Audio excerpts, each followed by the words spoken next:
A água é um dos elementos mais valiosos para os seres humanos. Não por acaso, as primeiras cidades do mundo foram construídas perto dos rios. A proximidade com os rios favoreceu o desenvolvimento das cidades e das pessoas, que utilizavam água para beber, plantar, criar animais, pescar. O Brasil possui a maior reserva de água doce do mundo. Nossos rios foram fundamentais para as populações indígenas e para as cidades que foram surgindo.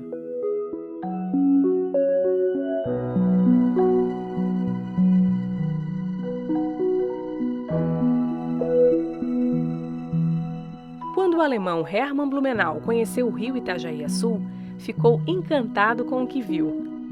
Árvores gigantescas, flores vermelhas, amarelas, azuis e lilazes formavam uma paisagem nunca antes vista por ele. Maravilhado com tanta beleza, decidiu que este seria o lugar ideal para iniciar seu projeto de colonização.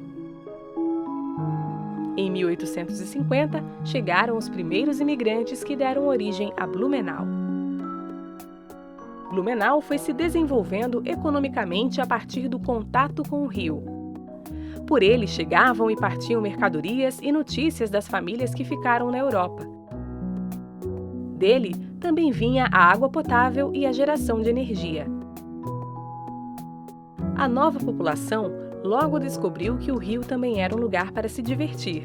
Aos domingos, as pessoas iam de canoa até o centro para encontrar com amigos e tomar banho nas águas do Itajaí-Açu. Assim como Blumenau, muitas cidades brasileiras se beneficiaram dos rios para crescer, mas não cuidaram deles. Com o tempo, eles passaram a ser vistos como uma barreira que precisava ser ultrapassada para a cidade continuar crescendo. Então, as pessoas foram ocupando o lugar que era dos rios, destruindo as matas e a mata ciliar, que é a vegetação localizada nas margens dos rios. Sem as matas, a água da chuva não é absorvida adequadamente pelo solo. Isso faz com que ela escorra pela superfície da terra, intensificando as enchentes.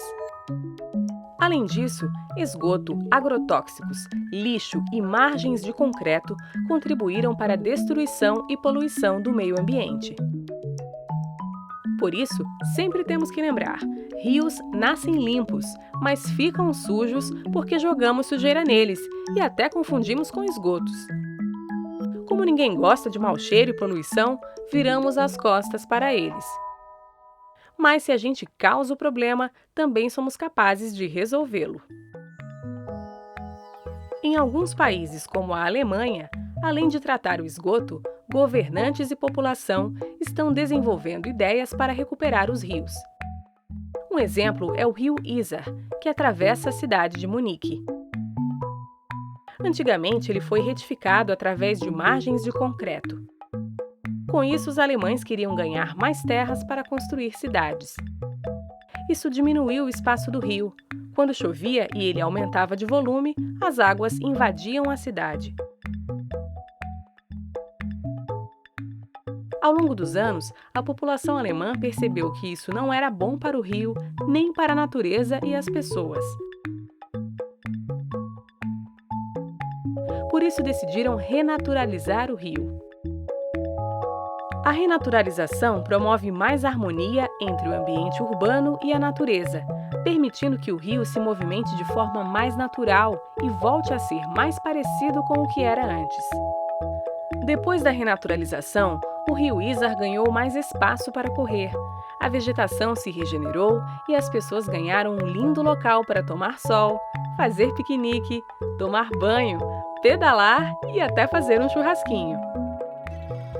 Quando Quando nossos espaços públicos estão mal cuidados, não sentimos vontade de sair pela cidade. Afinal, quem vai querer passear numa praça abandonada ou num rio sujo? Como cidadãs e cidadãos, temos o papel de preservar os espaços públicos.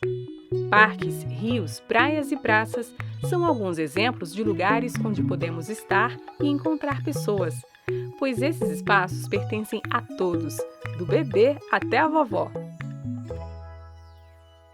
As cidades são como as pessoas, únicas. Cada uma tem um jeito de ser e uma beleza diferente. Algumas são grandes, agitadas, outras são menores, tranquilas. Mas apesar das diferenças, todas precisam de um elemento essencial para sobreviver: a água.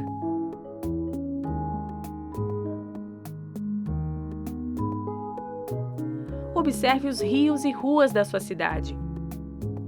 Um simples passeio pode revelar como ela está sendo pensada para as pessoas e para a natureza.